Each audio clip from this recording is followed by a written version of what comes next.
But let's face it, if you're going to make a Resident Evil game, make a decent one. Yeah. Yeah, don't make spin-offs. Okay, so the game that I've chosen, which I think should have been bad, but it turned out to be incredibly good, is Motorstorm. Launch game for the PS3. Launch game with the PS3. It's one of those freebies that get chucked in, and to be honest, I think most people could agree that sometimes they don't get very good press, because they're the kind of games that get chucked in because the manufacturers don't think, you know, that they're going to be worth very much getting sold singularly. But I thought this was an absolute masterpiece. Really, really enjoyed it. Didn't think that I was going to enjoy racing like Arctic trucks through muddy deserts, but believe me, it was fairly awesome. And I like the fact that it had the kind of, it was like a kind of ticket style goal element to it, where you had entry levels, yeah, which made you want to try, you know, make sure that you try all the different vehicles and try them in all different races. So it never. You never got the chance to be like singularly attached to like one vehicle and you would use it all the time. You did have to move around and use different ones. I have to say I did really hate the motorcycles.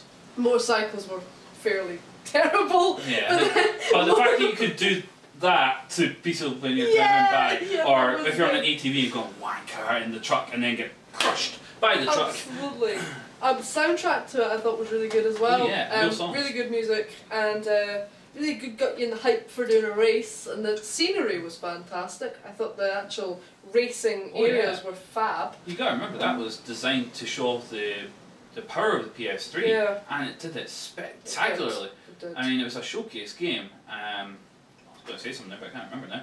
But you know, it's just, it was perfect. Leave your brain at the door entertainment. Definitely, definitely. Go into a game like that and just play it for hours and not realise it. I don't know how much you could pick this up for now. Less than 10 quid. But it's well worth it. Well worth a buy. Very enjoyable. Well, like you say, hours of enjoyment actually. If you bought a PS3, you've probably got Motorstorm. If you buy a PS3 now, you might pick up the sequel, Pacific Rift, which is pretty good. Or if you've got a PSP, like that one up there, you can get the Arctic Drift, which is alright for the PSP. But you know, if you're looking for a quick bash on a game, Motorstorm for a tenner, it's a good buy. And if you trade in, you get probably less than that. What else I would say is, if you're somebody who's not very confident with racing games, and I have to be honest and say I'm not very confident with racing games, this definitely boosts that area for you. Kind of eases you in, gets you used to. It's a bit silly, gets you used to different things. And talking about silly, I have another bad game that turned out to be good.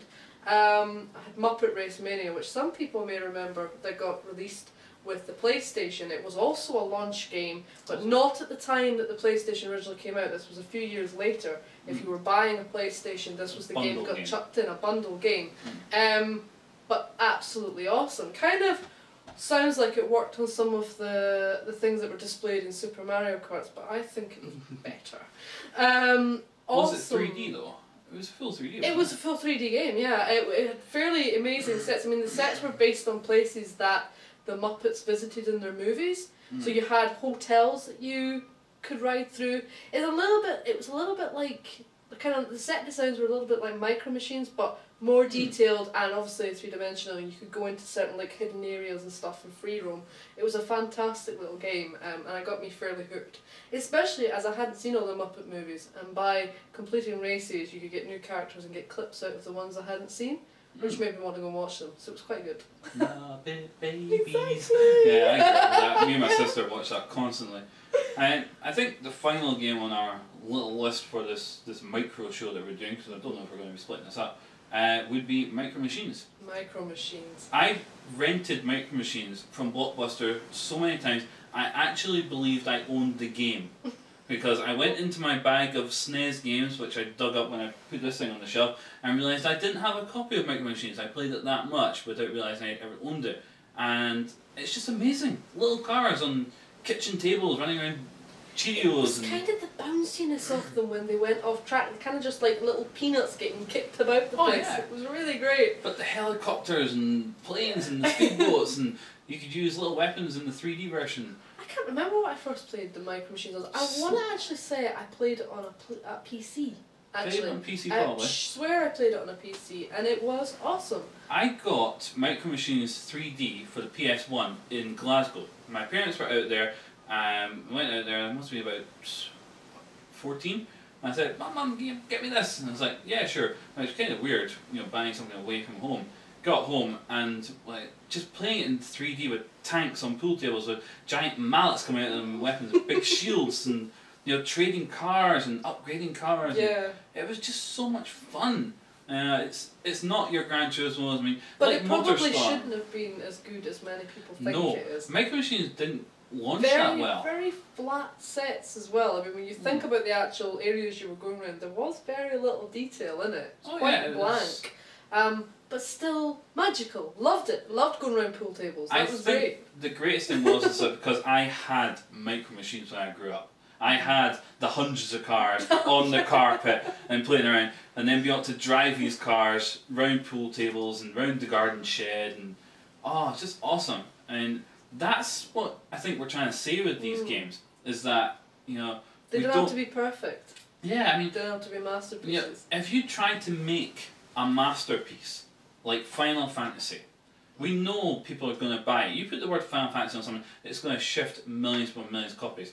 But people are going to expect a lot. Yes. And they're going to expect seriousness, they're going to expect detail and defined graphics and gameplay. And that's why that's such a bad game, it's such a letdown. When you pick up Motorstorm, if you put the name Motorstorm on something, you're probably not expecting it to sell a lot. Well, but you're going to be so surprised when you put it in. You're going to really, really love it. The thing is, when you pick up Pacific Rift, which is the second Motorstorm, you pick up that game and you think, right, the first game was by no means perfect, but I could sit down with a smile on my face and play it against my mates. Yep. Now I can go with, instead of one mate, and play 4 mates, play it online. There's a couple more vehicles, a couple more arenas to play in. The music's quite funky, and it never, ever, ever takes itself seriously. They're made up cars, driving at 120 miles an hour. There's not even a speedometer. It's just put your foot down. And if you crash, just go. Yeah, it doesn't matter if you win or not. It's a big, big festival and everyone's having fun. It's like Glastonbury. There's going to be a couple of shit bands, but at the end of the day, you're going to get lots of booze, lots of music. I'm probably going to end up having sex with a sheep. Or is that just me? And on that beautiful ending, shall we say goodbye? I think we shall. A shout out to Tom, who's not here tonight. Hopefully he'll be able to check the show and see us next week. It's only a micro show this week, but good games can be bad. And bad games can be good. And remember folks, just because something might be priced at £10 doesn't mean it's going to be great. And just because something's priced at 40 quid doesn't mean it's brilliant either. So go out there, have a look, and if something's half price, give it a shot. At least you can trade it in again. Yeah. See you next week folks. Bye bye. Bye.